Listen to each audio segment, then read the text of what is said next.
نحمدہ و نصلی علی رسولہ الکریم اما بعد۔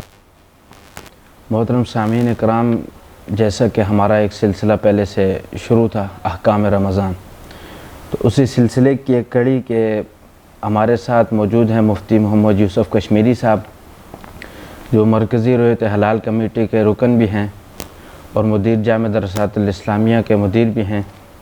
تو آج ہم ان سے چند سوالات کریں گے احکام رمضان اور روزے کے احکامات کے حوالے سے۔ تو میں اس سلسلے کو شروع کرنا چاہوں گا۔ شیخ صاحب، سب سے پہلے ہمیں یہ بتائیں کہ دوران روزہ اگر قے آنے سے روزہ ٹوٹ جاتا ہے، اس کے بارے میں کیا حکم ہے؟ الحمدللہ والصلاۃ والسلام علی رسول اللہ بعد۔ روزے کی حالت میں ایک ہے قے آ جائے اور ایک ہے جان بوجھ کر قے کرے۔ اس حوالے سے نبی کریم صلی اللہ علیہ وسلم کا بالکل واضح فرمان موجود ہے۔ آپ صلی اللہ علیہ وسلم نے فرمایا، من ذرأہ القیء فلیتم صومہ ومن استقاء فلیقضی، کہ جس شخص کو مرد ہو یا خاتون خود بخود قے آ جائے، اس کے کوئی بھی سبب ہو سکتا ہے، تھوڑی قے ہو، زیادہ ہو، ایک بار آئے، دو بار آئے، جتنی مرتبہ آئے، اگر خود بخود قے آتی ہے تو فرمایا کہ وہ اپنے روزے کو پورا کرے، اور اگر جان بوجھ کر وہ قے کرتا ہے تو پھر وہ روزے کی قضا دے گا، یعنی اس کا روزہ تو ختم ہو گیا، البتہ وہ افطاری تک نہ کچھ کھائے نہ پیے، اور اس روزے کے بدلے میں وہ قضا دے گا۔ جزاک اللہ خیر۔ اسی طرح ہمارا ایک اور سوال ہے کہ دانت منہ سے خون نکلنے کے بارے میں کیا حکم ہے روزے کی حالت میں اگر خون نکل آئے تو؟ اگر مسوڑوں سے، دانت سے روزے کی حالت میں خون نکل آتا ہے، باہر نکل آئے تو کوئی مسئلہ ہی نہیں۔ اگر وہ حلق میں چلا جاتا ہے تو پھر سوال پیدا ہوتا ہے کہ کیا اسے روزہ فاسد ہوگا یا نہیں۔ تو صحیح بات یہی ہے کہ اگر یہ حلق سے نیچے بھی اتر جاتا ہے تو اسے کوئی حرج نہیں، کیونکہ عبداللہ بن عباس رضی اللہ تعالیٰ عنہ کا فتویٰ ہے کہ جو چیز باہر نکلتی ہے اس سے روزہ فاسد نہیں ہوتا، اور باہر کی کوئی چیز انسان کے حلق سے نیچے اترتی ہے، اس کا تعلق کھانے پینے سے ہے، تو اسے روزہ فاسد ہو جائے گا، تو اسے روزے میں کوئی فرق نہیں پڑتا۔ اسی طرح شیخ صاحب ایک اور سوال آتا ہے کہ تھوک نگلنے سے کیا روزہ فاسد ہوتا ہے یا نہیں؟ تھوک نگل لے، بلغم اگر اس نے نگل لیا ہے تو اس سے روزے میں کوئی فرق نہیں پڑتا، بالکل درست ہے، اور ثواب میں بھی کوئی فرق نہیں پڑتا۔ اگر روزے کے دوران احتلام ہو جائے تو؟ روزے کے دوران اگر کسی کو احتلام ہو جاتا ہے تو اس سے روزے پر کوئی فرق نہیں پڑتا، اور اسے روزہ مکمل کرنا چاہیے اجر و ثواب میں بھی، کیونکہ یہ بندے کے اختیار میں نہیں ہے، یہ اختیار سے باہر ہے، اور نہ ہی یہ روزے کے منافی ہے، تو اس لیے وہ فوراً غسل کر لے، اور عبادات کے لیے غسل فرض ہوتا ہے جنابت کی صورت میں، تو روزہ وہ مکمل کرے، اور اس میں کوئی حرج نہیں۔ اگر دوران روزہ حیض یا نفاس کا خون آ جائے تو؟ اگر کسی خاتون کو جو روزے سے ہے حیض آ جاتا ہے تو ایسی کیفیت میں اسی وقت اس کا روزہ ختم ہو جائے گا، اور ختم کرنا بھی چاہیے، ہاں وہ دوپہر کا وقت ہو، عصر کا ہو، یا مغرب سے پہلے ہو، کیونکہ حیض اور نفاس کے دوران روزہ رکھنا منع ہے، جائز نہیں ہے۔ اس میں اللہ رب العزت نے ان خواتین کو روزہ چھوڑنے کی رخصت دی ہے، جیسا کہ عائشہ رضی اللہ عنہ کی حدیثیں بالکل واضح ہیں۔ ایک خاتون عائشہ رضی اللہ عنہ کے پاس آئی اور کہنے لگی کہ اماں جان، یہ کیا وجہ ہے کہ خواتین جو ہے وہ جو ایام مخصوصہ ہیں ان میں روزے جو چھوٹ جاتے ہیں ان کی تو قضا دیتی ہیں، نماز کی قضا کیوں نہیں؟ تو عائشہ رضی اللہ عنہ سے پوچھا، حروریت انتی، کیا تم حروریہ ہو؟ یعنی وہ تکفیری اور خارجی جہاں رہتے تھے اس کی طرف، کیونکہ ان کا یہی فتویٰ تھا کہ نمازوں کی طرح روزے کی طرح نمازوں کی بھی قضا دے۔ تو عائشہ رضی اللہ عنہ نے فرمایا ایسا نہیں، اللہ کے نبی صلی اللہ علیہ وسلم کے عہد مبارک میں کبھی بھی آپ نے ہمیں حیض کے ایام میں چھوٹی ہوئی نمازوں کی قضا کا حکم نہیں دیا، البتہ روزوں کی قضا کا حکم دیتے تھے۔ تو اس سے ثابت ہوتا ہے کہ اس کا روزہ فوراً ختم ہو جائے گا اور روزہ اس کو چھوڑ دینا چاہیے اور اس کے بدلے میں پھر وہ روزہ رکھے۔ باقی رہا نفاس، تو بچے کی ولادت کی صورت میں نفاس ہوتا ہے، تو ایسی کیفیت میں بھی اس کا روزہ فوراً ختم ہو جائے گا اور چھوڑ دینا چاہیے۔ اور پھر عورت نفاس ہو یا حیض ہو، ایسی خاتون کو کھانا پینا جائز ہے، وہ مغرب تک اپنی ضرورت پوری کر سکتی ہے۔ اسی طرح شیخ صاحب آنکھوں میں دوائی ڈالنے کا کیا حکم ہے؟ ڈراپس وغیرہ ڈالتے ہیں آنکھوں میں؟ آنکھوں میں اگر 1 قطرہ 2 قطرے اگر ڈراپ ڈال دیے جائیں تو وہ یقیناً بات ہے حلق تک نہیں پہنچتے، تو اس سے روزے میں فرق نہیں پڑتا۔ اور اگر زیادہ مقدار میں اس نے ڈراپ آنکھوں میں ڈالے ہیں اور وہ اسے یقین ہے کہ وہ اس کے حلق سے نیچے اتر گئے ہیں، تو پھر اس کے روزے کے فاسد ہونے کا اندیشہ ہے، وگرنہ نہیں۔ کان میں دوائی ڈالے یا ناک میں؟ ہاں، کان میں اور ناک میں دوائی ڈالنے کا بھی یہی ہے، اگر 1 قطرہ 2 قطرے کوئی دوائی ڈالتا ہے، کوئی ڈراپ ہے، تو اس سے کوئی روزے پر فرق نہیں پڑتا، نہ ہی وہ حلق سے نیچے جاتا ہے۔ اور اگر بہت زیادہ مقدار میں استعمال کرتا ہے تو پھر اس کا روزہ فاسد ہو جائے گا۔ اگر کوئی بیماری کی وجہ سے انہیلر یا آکسیجن استعمال کرے، جیسے یہ عموماً ہوتا ہے کہ جن کو دمے کی بیماری ہوتی ہے، آکسیجن کی کمی کا مسئلہ ہوتا ہے، تو یہ ان لوگوں کی مجبوری ہے، تو ایسی کیفیت میں آکسیجن جو انہیلر ہوتا ہے وہ روزے کی حالت میں استعمال کر سکتے ہیں، کیونکہ یہ بھی ایک قسم کی اگرچہ اس میں معمولی سی دوائی بھی ڈالی جاتی ہے لیکن بہت کم مقدار میں ہوتی ہے، تو یہ ایک آکسیجن ہے، جیسے کسی کو گرمی لگی تو وہ ایئر کنڈیشن کے سامنے بیٹھ جاتا ہے، اور اسی طرح کپڑا بھگو کر اپنے اوپر رکھ لیتا ہے، تو یہ انہیلر بھی اسی طرح ہے، تو اس کے استعمال سے روزے میں فرق نہیں پڑے گا۔ اور بڑے بڑے علماء اور مفتیان نے اس کی اجازت دی ہے اور اس کے جواز کا فتویٰ موجود ہے ان کی طرف سے۔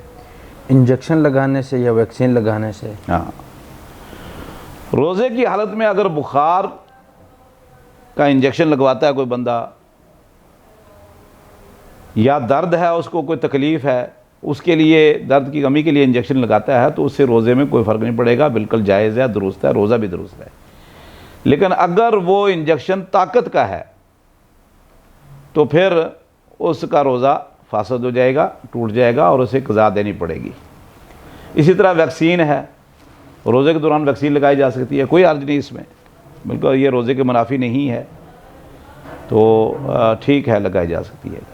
تو خون کا عطیہ کرنے سے؟ ہاں، اگر کوئی مجبوری ہے اور روزہ دار خون کا عطیہ کرنا چاہتا ہے تو ٹھیک ہے، خون نکالا جاتا ہے، اندر ڈالا نہیں جاتا، تو اسے روزہ بالکل ٹھیک ہے، روزے میں کوئی کمی نہیں آئے گی، نہ ہی روزہ ٹوٹے گا، یہ جائز ہے۔ اور حجامہ لگوانے سے؟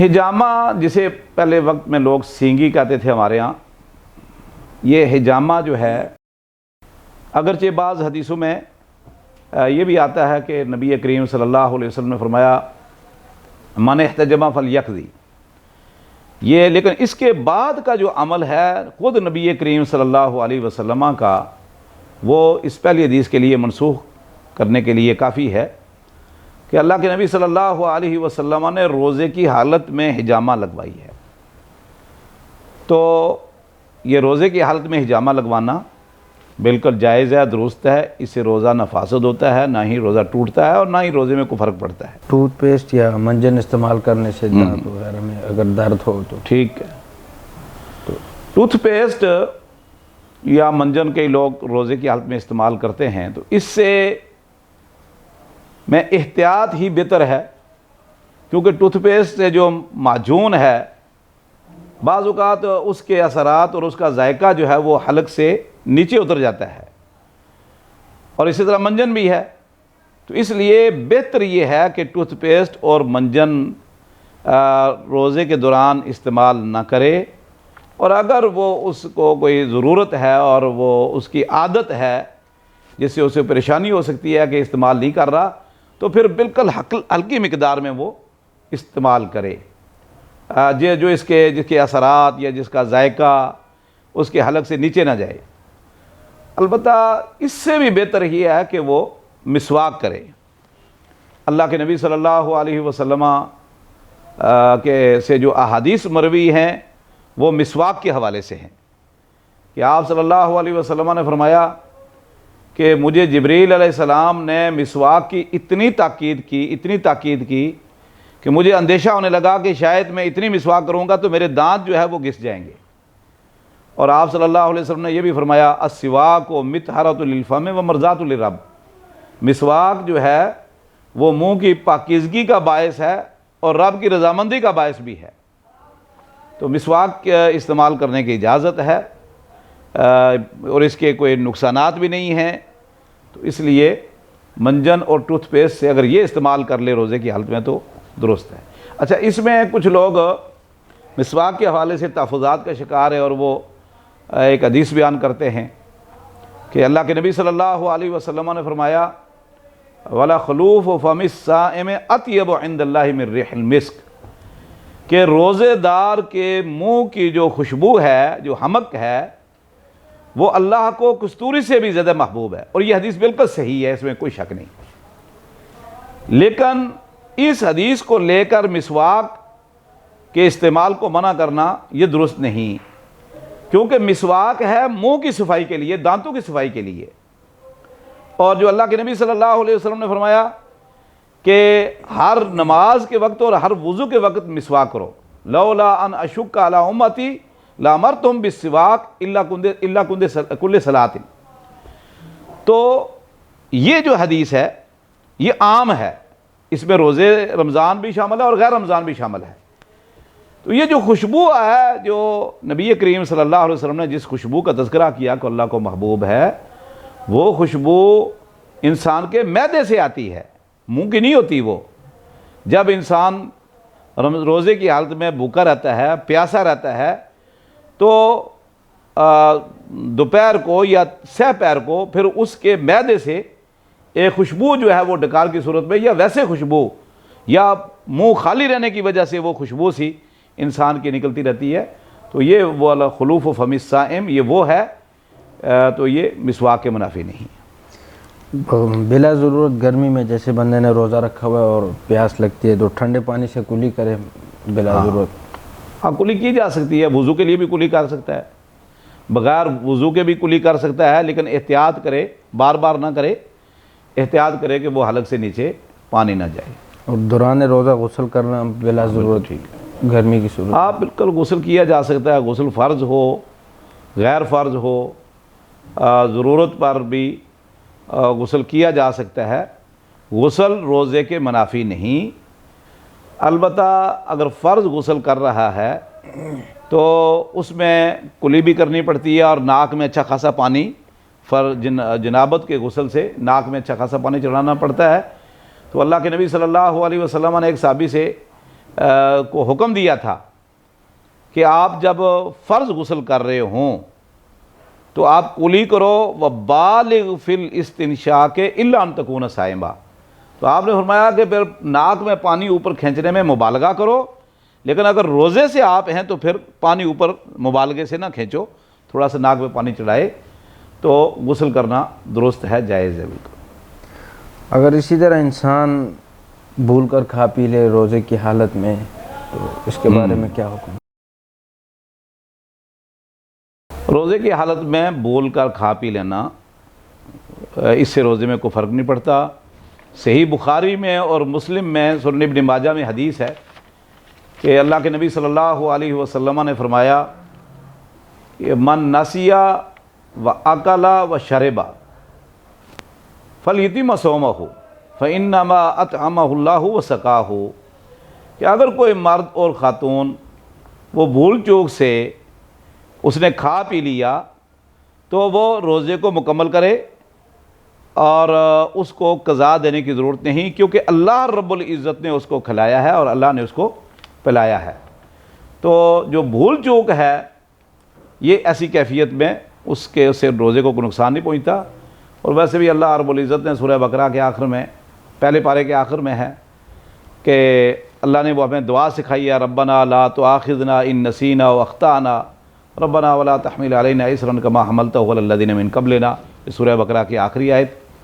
اور اسی طرح اللہ کے نبی صلی اللہ علیہ وسلم نے فرمایا ان اللہ تجاوز عن امتی اما حدثت به انفسها ما لم تتکلم او تعمل به، تو اس لیے صحیح بخاری مسلم کی حدیث آ گئی، تو اس کھا پی لینے سے روزے میں کوئی فرق نہیں پڑتا۔ ناظرین، یہاں وقت ہوا ایک بریک کا، تو سوالات کا سلسلہ جاری کیا جائے گا بریک کے بعد، تو تب تک کے لیے السلام علیکم۔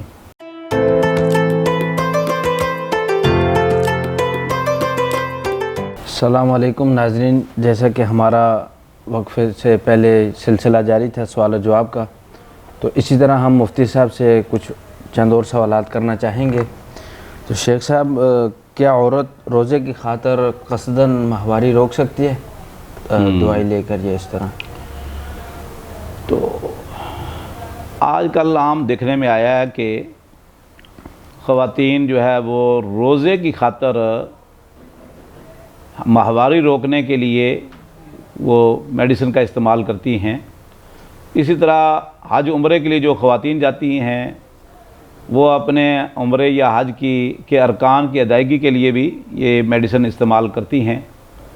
تو اس میں پہلی بات تو یہ ہے کہ اللہ رب العزت کی طرف سے حج عمرے میں بھی ان کے لیے رخصت ہے، گنجائش ہے، بہت سارے مواقع اللہ نے دیے ہیں، اس کے متبادل ہیں۔ اور رمضان کے روزوں کی بھی چھوٹ ہے، تو اگر خاتون کو رمضان کے روزے اس حیض کی وجہ سے چھوڑ دیتی ہے تو رمضان کے بعد جب وہ روزے رکھے گی تو اللہ رب العزت اس کو پورا اجر دے گا۔ یہ اللہ کی طرف سے ایک دیا کہ سسٹم، ایک نظام ہے جو کہ جس سے اجر کم نہیں ہوتا۔ تو اس لیے زیادہ بہتر یہی ہے، اور بڑے نقصان سے بچنے کے لیے، کیونکہ بعض اوقات ایسا ہوتا ہے کہ یہ جو اللہ کا نظام ہے اس کو روکنے کا نتیجہ یہ نکلتا ہے کہ وہ کوئی بیماری لگ جاتی ہے یا جسم پہ پھوڑے نکلنا شروع ہو جاتے ہیں، تو وہ پریشانی کا باعث بن جاتے ہیں۔ لیکن اگر کوئی معمولی سی کوئی ایسی دوائی ہے کوئی خاص قسم کی کہ جس سے عورت کو بالکل نقصان نہ ہو، تو بہرحال اس میں کچھ علماء کرام نے لکھا ہے کہ ایسی کیفیت میں خاتون اس دوائی استعمال کر سکتی ہے۔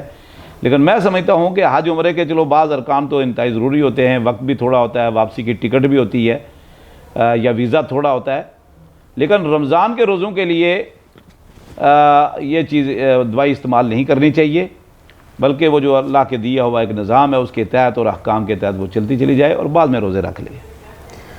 شیخ صاحب، روزے کی حالت میں بیوی سے بوس و کنار کرنے کا شرعی حکم کیا ہے؟ روزے کی حالت میں بیوی سے بوس و کنار کرنے کے حوالے سے اللہ کے نبی صلی اللہ علیہ وسلم کی مختلف احادیث موجود ہیں۔ ایک نوجوان اللہ کے نبی صلی اللہ علیہ وسلم کے پاس آیا اور اس نے یہی سوال کیا تو آپ نے اس کو منع کر دیا، اور صحابہ فرماتے ہیں کہ ایک اور آدمی آیا اور اس نے آ کر یہ اجازت طلب کی تو اللہ کے نبی صلی اللہ علیہ وسلم نے اس کو اجازت دے دی، اور صحابہ فرماتے ہیں کہ جس کو اجازت دی وہ عمر رسیدہ آدمی تھا، اس کو اجازت دے دی۔ خود صحیح بخاری مسلم میں یہ حدیث موجود ہے، عائشہ رضی اللہ تعالیٰ عنہ فرماتی ہیں کہ اللہ کے نبی صلی اللہ علیہ وسلم روزے کی حالت میں اپنی بیوی کا بوسہ لے لیا کرتے تھے، تو اس سے اور ساتھ یہ بھی فرماتی ہے وَقَانَ أَمْلَكَكُمْ لِإِرْبِهِ، کیونکہ اللہ کے نبی صلی اللہ علیہ وسلم اپنے نفس پر، اپنے جذبات پر، اپنے جسم پر بہت کنٹرول کرنے والے تھے۔ تو اس سے ثابت ہوتا ہے کہ ہمیں ان چیزوں سے نوجوان لوگوں کو احتیاط کرنی چاہیے، ورنہ بعد میں کہیں پچھتانا نہ پڑے۔ اگر اسی طرح کوئی شخص روزے کی حالت میں اپنی بیوی سے ہم بستری کر لیتے ہیں تو اس کا کیا حکم ہے؟ کہ جیسے روزوں کے احکام ہیں اور فضیلت ہے، ایسے رمضان کے مہینے کی بھی فضیلت ہے، تو اس رمضان کی فضیلت کو اور حرمت کو برقرار رکھنے کے لیے قرآن کریم میں اللہ رب العزت نے، حالانکہ شروع رمضان میں تو بالکل پورے رمضان کے مہینے میں بیوی کے پاس جانا جائز نہیں تھا، رات کو بھی جائز نہیں تھا، لیکن وہ ایک واقعہ ہو گیا جو حدیث کے اندر موجود ہے، تو اللہ رب العزت نے علم اللہ انکم کنتم تختانون انفسکم، اللہ فرماتے ہیں کہ اللہ کو پتہ چل گیا کہ تم اپنے نفسوں کی خیانت کرتے ہو، اور فالآن باشروہن وابتغوا ما کتب اللہ لکم، اللہ فرماتا ہے کہ اب رمضان کی راتوں کو آپ اپنی بیویوں سے مباشرت کر سکتے ہو، کلوا واشربوا حتی یتبین لکم الخیط الابیض من الخیط الاسود، تو رات کو تو جائز ہے، اور دن کو اس رمضان کی حرمت کی خاطر اللہ رب العزت نے منع کر دیا ہے۔ تو اگر کوئی شخص اپنی بیوی سے رمضان کے روزے کی حالت میں دن کو ہم بستری کر لیتا ہے تو اس کا کفارہ ہے۔ صحیح بخاری اور مسلم میں یہ حدیث واقعہ موجود ہے۔ دو واقعات ہیں جو ملتے جلتے ہیں۔ ایک آدمی اللہ کے نبی صلی اللہ علیہ وسلم کے پاس آیا اور کہنے لگا کہ اللہ کے رسول میں ہلاک ہو گیا۔ پوچھا کیا ہوا؟ کہا میں رمضان کے دن کو اپنی بیوی سے ہم بستری کر بیٹھا ہوں، تو مجھے اس کا کوئی حل بتائیں۔ تو اللہ کے نبی صلی اللہ علیہ وسلم نے فرمایا حل تجد رقبۃ، غلام ہے تو آزاد کرو۔ اس نے کہا جی اللہ کے رسول میں تو اپنی گردن کا مالک ہوں، میرے پاس غلام نہیں، غریب آدمی ہوں۔ تو آپ نے فرمایا 2 مہینے کے روزے رکھنے پڑیں گے آپ کو بعد میں مسلسل۔ تو اس نے کہا اللہ کے رسول 1 مہینے کے روزے رکھنے میرے لیے مشکل ہیں۔ تو آپ نے فرمایا اچھا پھر اس طرح کرو 60 مسکین کو کھانا کھلاؤ، تو تطعم 60 مسکینہ۔ تو اس آدمی نے کہا اللہ کے رسول ما بین لابتِ المدینۃ افقر منی، اس مدینے کے جو 2 پہاڑ ہیں، جبل احد اور جبل حرہ ہے، ان 2 پہاڑوں کے درمیان ہم سے غریب اور مسکین ہے ہی کوئی نہیں، میں کیسے 60 مسکینوں کو کھانا کھلاؤں؟ تو اللہ کے نبی صلی اللہ علیہ وسلم نے صحابہ کرام کو ترغیب دلائی کہ بھئی یہ آپ کا بھائی ہے، کفارہ اس کو پڑ گیا ہے، تو اس کے ساتھ تعاون کرو تاکہ یہ اس قابل ہو جائے کہ ایک کفارہ ادا کر سکے۔ تو کسی آدمی نے کوئی مٹھی بار کسی نے تھوڑا بہت کھجوریں دی، تو ایک آدمی ایک بڑا ٹوکرا کھجوروں کا لے کر آیا، اور وہ ساری کھجوریں اللہ کے نبی صلی اللہ علیہ وسلم نے اس کو دی اور فرمایا کہ جاؤ جا کر یہ 60 مسکینوں کو کھلاؤ۔ تو اس نے کہا کہ اللہ کے رسول میں نے آپ کو بتایا ہے، میں عرض کر چکا ہوں کہ مدینہ میں ہم سے زیادہ فقیر مسکین ہے ہی کوئی نہیں۔ تو صحابہ کرام فرماتے ہیں کہ اللہ کے نبی صلی اللہ علیہ وسلم مسکرائے اور آپ کے داڑھ مبارک ہم نے دیکھے۔ تو پھر آپ نے فرمایا اچھا لے جاؤ جا کے اپنے بیوی بچوں کو کھلاؤ اور خود بھی کھاؤ۔ اس واقعہ سے کئی مسائل جو ہیں وہ ثابت ہوتے ہیں۔ سب سے پہلا مسئلہ تو یہ ثابت ہوتا ہے کہ اگر ایسی کیفیت ہو جاتی ہے رمضان کے روزے کے دوران کسی کی، تو اس کو سب سے پہلے تو غلام تو آج کل ہے نہیں، 2 ماہ کے روزے اگر وہ رکھ سکتا ہے تو اس کو مسلسل 2 ماہ کے روزے رکھنے پڑے گا، اور اگر اس کی استطاعت نہیں تو 60 مسکین کو کھانا کھلانا پڑے گا۔ دوسرا اس حدیث سے یہ مسئلہ ثابت ہوا کہ اللہ کے نبی صلی اللہ علیہ وسلم بہت مشفق، مہربان، رحیم اور نرم دل تھے، بہت نرم دل تھے۔ میں سمجھتا ہوں کہ اگر آج کل کسی مفتی کے سامنے آ کر کوئی بندہ ایسا شکوہ کرتا ہے اور ساتھ یہ کہتا ہے کہ بھئی میں کفارہ ادا کرنے کے قابل نہیں، تو شاید وہ مفتی جو ہے وہ غصہ کرے اس پر اور اس کو ڈانٹ ڈپٹ کرے گا۔ لیکن اللہ کے نبی صلی اللہ علیہ وسلم نے اس کے ساتھ تعاون کیا ہے کہ کفارہ ادا کرنے کے قابل ہو جائے۔ اس کے باوجود اس نے کہا جی میرے سے فقیر کون ہے؟ تو آپ نے اس کو ڈانٹا نہیں، جھڑکا نہیں، بلکہ آپ مسکرائے اس کی اس بات پر اور فرمایا کہ خود بھی کھاؤ اور بھی بچوں کو کھلاؤ جا کے۔ تو اللہ کے نبی صلی اللہ علیہ وسلم کے بارے میں تو قرآن کریم میں اللہ فرماتے ہیں وَلَوْ كُنْتَ فَظًّا غَلِيظَ الْقَلْبِ لَانفَضُّوا مِنْ حَوْلِكَ فَبِمَا رَحْمَةٍ مِنَ اللَّهِ لِنْتَ لَهُمْ وَلَوْ كُنْتَ فَظًّا غَلِيظَ الْقَلْبِ لَانفَضُّوا مِنْ حَوْلِكَ۔ تو آپ انتہائی رحمت اللہ عالمین تھے، ساری مخلوق کے لیے رحمت تھے۔ تو اللہ کے نبی صلی اللہ علیہ وسلم نے اس کو یہ حل بتایا۔ تو اس حدیث سے یہ بھی ثابت ہوتا ہے کہ جہاں بندہ بالکل عاجز آ جاتا ہے اور بے بس ہو جاتا ہے تو اس کے لیے بھی اللہ رب العزت نے گنجائش رکھی ہے، تو درست ہے اس میں۔ اچھا شیخ صاحب، سگریٹ، نسوار یا پان چھالیاں کچھ لوگ روزے کی حالت میں استعمال کرتے ہیں، اور اس کے بارے میں شرعی حکم کیا ہے؟ ہاں دیکھیں، جیسے میں نے پہلے عرض کیا کہ رمضان کے مہینے کی بھی حرمت ہے، اس کا ایک تقدس ہے، ایک احترام ہے۔ تو اکثر دیکھنے میں یہ آیا کہ جب رمضان کا مہینہ شروع ہوتا ہے تو اس مہینے کے احترام میں بعض عیسائی اور ہندو بھی مسلمانوں کے سامنے نہیں کھاتے، وہ بھی احترام کرتے ہیں کہ یہ مسلمان کا روزہ ہے۔ لیکن افسوس اس بات پر ہے کہ جہاں غیر مسلم اس مہینے کا احترام کرتے ہیں اور سرے عام نہیں کھاتے، نہیں پیتے ہیں، وہاں محمد صلی اللہ علیہ وسلم کے نام نہاد امتی، مسلمان کہلانے والے اور جنت کے متمنی، اللہ کے نبی صلی اللہ علیہ وسلم کی سفارش کے متمنی، وہ جو ہے وہ رمضان کی حرمت کو اور اس کے تقدس کو سر عام پامال کر رہے ہوتے ہیں، اور سر عام لوگوں کے سامنے کھا رہے ہیں، پی رہے ہیں، پان کھا رہے ہیں، پچکاریاں مارتے چلے جاتے ہیں۔ تو یہ لوگ، پہلی بات تو یہ ہے کہ انہوں نے ایک یہ ظلم کیا ہے اپنے اوپر کہ رمضان کا روزہ جو ہے وہ اتنی بڑی نعمت تھی، اجر و ثواب کا باعث تھا، رب کے قرب کا باعث تھا، رب کی رضا کا باعث تھا، اللہ کا حکم تھا، ہم اللہ کے حکم کے تابع ہیں، اور اس نے وہاں بغاوت کی اور روزہ توڑا ہے اور روزہ نہیں رکھا۔ ایک تو یہ ظلم اس نے کیا اور بہت بڑا گناہ ہے کہ ایک فرض سے یہ دور ہو گیا۔ دوسرا، اس نے رمضان کے تقدس اور حرمت کو بھی پامال کیا ہے، تو اس حوالے سے یہ بالکل جائز نہیں ہے، یہ صراحتاً بغاوت ہے اور اللہ کی بڑی ناراضگی کا باعث ہے۔ تو ایسے مسلمانوں کے لیے ہمارا پیغام ہے کہ یہ اللہ سے ڈریں، زندگی مختصر ہے اور ایک نہ ایک دن دنیا سے چلے جانا ہے، اور جب روزوں کے بے شمار فوائد ہیں، ایک سے ایک بڑھ کر فائدہ ہے، اور تو ہمیں اس غنیمت سے فائدہ اٹھانا چاہیے۔ اور روزے کون سے پورے سال ہے؟ 12 مہینوں میں 11 مہینے رخصت ہے، اور 1 مہینے کے روزے ہیں۔ جو اللہ والے ہوتے ہیں، جو دیندار ہوتے ہیں، جو جنت کے حقیقت میں متلاشی ہے نا، ہم نے دیکھا کہ وہ رمضان کے علاوہ بھی ہر پیر اور جمعرات کا روزہ رکھتے ہیں، ایام 20 کا روزہ رکھتے ہیں۔ کوئی لوگ ایک روزہ رکھتے ہیں، ایک دن چھوڑتے ہیں، جیسے صوم داود ہے۔ تو ایسے لوگوں کو اس بغاوت سے باز آ جانا چاہیے۔ اگربتی اور بخور سونگنا دوران روزہ اور اس کے بارے میں؟ روزے کے دوران اگر کوئی شخص خوشبو استعمال کرتا ہے، کپڑے پہ لگاتا ہے، یا سینٹ استعمال کرتا ہے، یا اگربتی کی خوشبو سونگتا ہے، بخور ہے جو اس میں خوشبودان میں وہ جل رہی ہوتی ہے، تو یہ روزے کے منافی نہیں، نہ یہ خوراک ہے، نہ یہ محلول ہے۔ تو صحیح راج قول کے مطابق یہ طبیعت کو حشاش بشاش کرنے کے لیے استعمال کی جاتی ہے، تو یہ روزے کے منافی نہیں، لیکن بہت زیادہ استعمال نہ کرے، اور ویسے بھی ہر جگہ کم ہی استعمال ہوتی ہے، زیادہ نہیں۔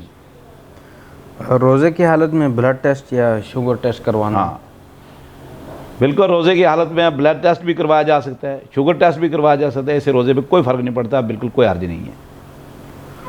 اور روزے کی حالت میں انسولین لینا بذریعہ انجیکشن، ہاں تو اس کے بارے میں؟ انسولین مجبوری ہے، کچھ لوگوں کا یہ ہوتی ہے، ضرورت ہوتی ہے۔ تو اگر کسی شخص کو شوگر کا مسئلہ ہے اور ضرورت ہے تو روزے کی حالت میں انسولین لی جا سکتی ہے، انجیکشن لگایا جا سکتا ہے، اس سے روزے میں انشاءاللہ کوئی فرق نہیں پڑے گا۔ استحاضہ کا کیا حکم ہے کچھ اور؟ ہاں، استحاضہ کے بارے میں؟ استحاضہ، دیکھیں ہمارے عام لوگوں کو، خواتین کو نہیں پتہ استحاضہ کیا ہوتا ہے۔ یہ ایک عربی کا لفظ ہے۔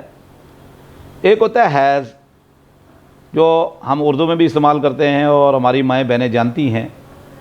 یہ ایک ایام مخصوص میں ہوتا ہے اور عادت کے مطابق ہوتا ہے۔ تو ایک ہوتا ہے استحاضہ، یعنی ایام مخصوص کے علاوہ بھی، روٹین کے ایام کے علاوہ بھی بعض اوقات بلیڈنگ نہیں رکتی، اس کو عربی زبان میں استحاضہ کہتے ہیں۔ تو 3-4 خواتین نبی کریم صلی اللہ علیہ وسلم کے پاس آئیں اور یہ حکم پوچھا، اور آپ نے سب کو الگ فتویٰ دیا ہے۔ فاطمہ بنت ابی حبیش نے اللہ کے نبی صلی اللہ علیہ وسلم سے پوچھا تھا کہ انی امرات استحاض افادا الصلاۃ، میں مستحاضہ ہوں کہ ان ایام مخصوصہ کے بعد بھی بلیڈنگ جاری رہتی ہے، تو کیا میں نماز کو چھوڑ دوں؟ آپ نے فرمایا نہیں، کہ دم حیض جو ہے وہ رحم سے آتا ہے، اور جو استحاضہ کا خون ہے انما ہی عرقن، یہ اس رحم کا خون نہیں ہوتا، یہ رگ کا خون ہوتا ہے، اور یہ اس کی شکل بھی اس سے مختلف ہوتی ہے، یہ باریک ہوتا ہے اور خون کی طرح سائل ہوتا ہے۔ تو اللہ کے نبی صلی اللہ علیہ وسلم نے فرمایا کہ جب یہ کیفیت ہو کہ ایام مخصوصہ کے بعد بلیڈنگ نہیں روک رہی، تو وہ خاتون غسل کرے اور غسل کرنے کے بعد ہر نماز کے لیے تازہ وضو کرے گی، نمازیں بھی پڑھے گی، روزے بھی رکھے گی۔ یہ ہمارے ہاں بڑا المیہ ہے کہ مردوں میں بھی ہے عورتوں میں بھی ہے کہ جہاں غسل فرض ہے وہاں نہیں کرتے، جہاں نہیں فرض وہاں کر رہے ہوتے ہیں، اور خواتین بھی جہاں نماز چھوڑنی ہے وہاں پڑھ رہی ہوتی ہیں، جہاں پڑھنی چاہیے وہاں چھوڑ رہی ہوتی ہیں۔ تو یہ احکام جو ہے ہمارے مسلمان بھائیوں کو اور خواتین کو سیکھنے چاہیے۔ تو بہرحال استحاضہ سے نماز میں بھی کوئی فرق نہیں پڑتا، روزے میں بھی فرق نہیں پڑتا، حتیٰ کہ مستحاضہ نبی کریم صلی اللہ علیہ وسلم کے زمانے میں اعتکاف بھی بیٹھتی تھی۔ یہ صحیح بخاری مسلم کے اندر موجود ہے کہ ام سلمہ رضی اللہ تعالیٰ عنہ نبی کریم صلی اللہ علیہ وسلم کے ساتھ مسجد نبوی میں اعتکاف بیٹھی ہوئی تھی علاق خیمے میں، تو ان کو یہ کیفیت ہو گئی، تو اللہ کے نبی صلی اللہ علیہ وسلم نے فرمایا کہ دیکھو اگر یہ حیض کا خون ہے تو پھر اعتکاف چھوڑ دو، استحاضہ ہے، دم الاستحاضہ ہے تو بیٹھی رہو۔ تو وہ پھر آخری عشرے میں بیٹھی رہی، اعتکاف انہوں نے جاری رکھا۔ جزاکم اللہ خیر حسن، بارک اللہ۔ تو ناظرین، ہمارے اس پروگرام کا اختتام ہوا چاہتا ہے۔ کل پھر اسی وقت انشاءاللہ شیخ صاحب سے ہم قرآن حدیث کی روشنی میں اپنے سوالات کے جوابات چاہیں گے۔ تو تب تک کے لیے السلام علیکم ورحمۃ اللہ۔